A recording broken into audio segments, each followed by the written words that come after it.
Hi everybody, and welcome to the Chapter 4 video lecture.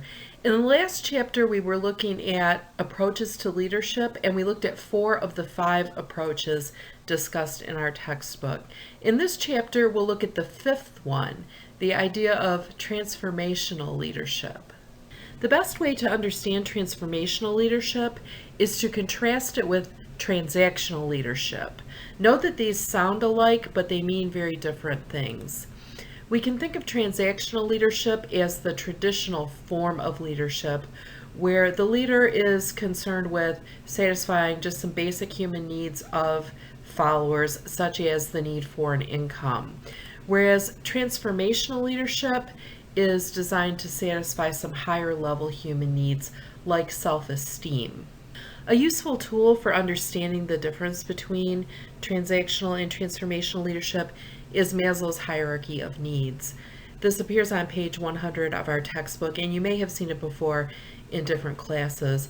Maslow identified 5 categories of human needs and arranged them from lowest or most basic to the highest or most complex needs. Our basic needs are the first things we have to concern ourselves with to stay alive: food, water, air, things like that. Once those very basic needs are satisfied, then we can think about some higher level needs. And you can see where we would move up the ladder as each level of needs becomes satisfied. We can't concern ourselves with the very highest level of needs like creativity if we're starving for food and water. So those basic needs always have to be met first, according to this theory. So tying this idea to leadership, we would say that transactional leaders are most concerned with satisfying those lower level needs. This is a traditional model of leadership where the leader assumes that followers are motivated by things like money or prizes or privileges that will ensure those lower level needs. Transformational leaders recognize that those lower level needs must be met, but they also concern themselves with the higher level needs of followers, such as feeling fulfilled in their work, being able to advance in their careers, feeling a sense of pride in their work, feeling that what they do is worthwhile. So helping followers move up to those higher levels in Maslow's hierarchy. So what qualities do transformational leaders have? When you mention transformational leadership, people will often cite examples like those given here: Martin Luther King Jr., Mother Teresa, people like that. And what they're doing is giving you examples. But if you try to define transformational leadership, it's a little more challenging. What we want to look at is what these people have in common. What are the characteristics of transformational leaders? And if you look at the top of page 102 in our textbook, you'll see a list of some things that transactional leaders focus on versus what transformational leaders focus on. So let's look at some of those things. Our authors tell us that transformational leaders tend to share certain characteristics, which I will list here and then cover in more detail in the slides coming up. Transformational leaders are creative, they are interactive, they are visionary, they are empowering, and they're passionate. So let's look at what these characteristics mean when they're specifically applied to leadership, or what would a leader do to demonstrate that they have these qualities. And we'll start with creative and go down the list. Creative leaders are able to make new combinations out of old ideas to meet new demands. We sometimes call this thinking outside the box. They study and read in their field, continue to do deep thinking and letting ideas incubate in their minds, constantly revising the way they think about their work. And creative leaders take a problem-finding orientation, which might sound kind of odd at first. Why would we look for problems? But a creative leader doesn't want to wait until problems arise to address issues that could be troublesome. The creative leader will constantly be looking at the work process and looking for places that problems could happen and try to address those before things go wrong. Transformational leaders are interactive. They're involved with their followers. Remember the relational approach we talked about in the last chapter. Transformational leaders want to employ those techniques. You cannot be remote. You need to be accessible to your followers and be willing to listen. Allow followers to share their ideas and insights. So the interactive leader is engaged in a relationship with the followers. We say that transformational leaders are visionary.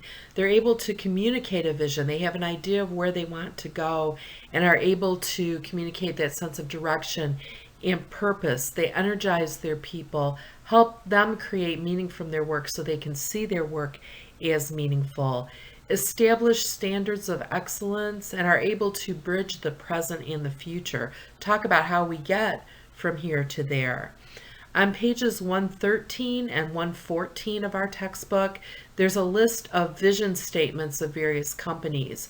Many of these are quite good, and they will give you an idea of this sense of direction and purpose that visionary leadership entails. Transformational leaders are empowering. They are willing and able to make others feel powerful. They're willing to share power, give power away to help foster a sense of achievement in their followers. They encourage commitment and help their followers to take ownership of their jobs and to be invested in the outcomes. So a transformational leader who's practicing empowerment isn't afraid of losing or diminishing their power by sharing it with others. And finally, transformational leaders are said to be passionate leaders. They have a commitment to their work, a love for their work. They encourage others because they are encouraged themselves. They have a true affection for their vocation and the people they work with. And these people will go above and beyond and don't consider it a hardship because they really love their work and they want others to love the work too. The next important idea in this chapter is charisma. And charisma is something we all think we know about, but it's really hard to define. We think of it as a person having a charm or a sense of presence, an X factor, a kind of personal appeal. So how can a leader develop that, or how can we identify a person who has that? Well, there are several perspectives on charisma or ways of looking at it that we can examine. One is the sociological approach, which I'll explain momentarily. One is the behavioral attribution approach, and one is the communication approach. And through looking at charisma through these three different lenses, we can start to kind of deconstruct what it means. The first of these approaches or lenses is called the sociological approach.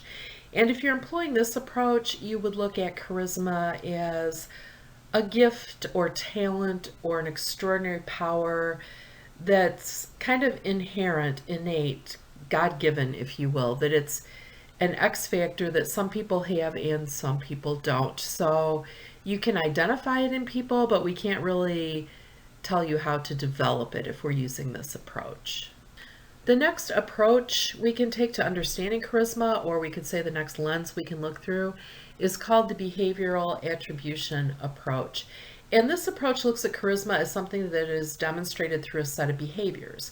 So if a leader demonstrates this set of behaviors, they are likely to be charismatic to their followers. And those behaviors are things like good, strong self-confidence, high expectations of oneself and of others, good relationships like we talked about in the relational models in the prior chapter, and a strong sense of personal commitment to the followers and to the work. A leader who demonstrates this set of behaviors can have an appeal, a charm to their followers that we would call charisma. Now this approach has an advantage over the last one in that this one is somewhat prescriptive. It kind of tells us what to do, and if we take care to develop these qualities and demonstrate these behaviors, we can improve our appeal to our followers. And the final approach that we could take to understanding charisma is called the communication approach. And this approach takes the view that charisma is a product of effective communication skills, which we can all improve upon, and which is what we're trying to do in this course. This approach would suggest that a leader's command of rhetoric and persuasion can be very important in having charisma, their ability to link those symbols that we talked about earlier to their goals and visions, and having a talent for framing things. So there's a good example in the book. If there were going to be layoffs in the company, how do you frame that for your followers so that they will understand the reasons behind why it's happening, and that it will be the least harmful to your followers and to your relationship with your followers?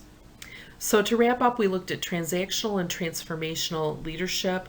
We looked at how transformational builds on transactional. The transformational leaders demonstrate a number of qualities, and transformational leaders often have strong charisma, and we looked at different ways of understanding charisma. So with that, it's time to go work on the task list like this very charismatic little friend here. And as always, if you have any questions or problems, shoot me an email, and I will see you in the next module.